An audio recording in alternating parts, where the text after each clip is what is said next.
एक बेटी का बाप हूँ और ना भी होता तो शायद यही कहता कि जो समाज अपनी औरतों को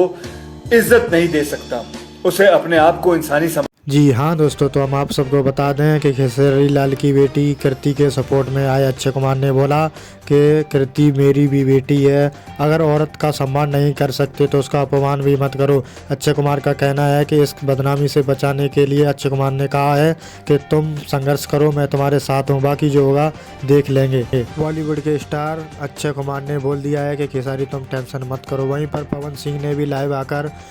पंकज सिंह को जेल जाने की धमकी तक दे डाली है, क्योंकि ये बात कृति बेटी पर आ चुकी है, क्योंकि बहन बेटी की इज्जत सबकी इज्जत होती है। वहीं पर खेसारी की पत्नी का सपना है कि वो अपनी बेटी को हीरोइन बनाएंगी, तो अक्षय कुमार जी का भी कहना है कि एक बेटी का हक है कि वो अपनी ज़िंदगी में क्या करना चाहती है क्या नहीं, इसलिए उनका कहना है कि खेसारी तुम संघर्ष करो, बाकी हम देख लेंगे। क्योंकि सारे स्टार और भोजपुरी के कलाकार सब हमारे खेसारी भैया के साथ हैं, तो अगर आप भी खेसारी जी के साथ हैं तो एक कमेंट जरूर करें, और अगर चैनल पर नए हैं तो चैनल को सब्सक्राइब जरूर करें। वहीं हम बता दें कि खेसारी की पूरी फैमिली इस बात से काफ़ी परेशान है, उनके पिताजी भी बहुत परेशान है, क्योंकि उनकी बेटी पर जो धब्बा लगाया है पंकज। तुम लोग नए हो तो सब्सक्राइब करो, वो जो लाल वाला बटन है उसके साथ सूर्य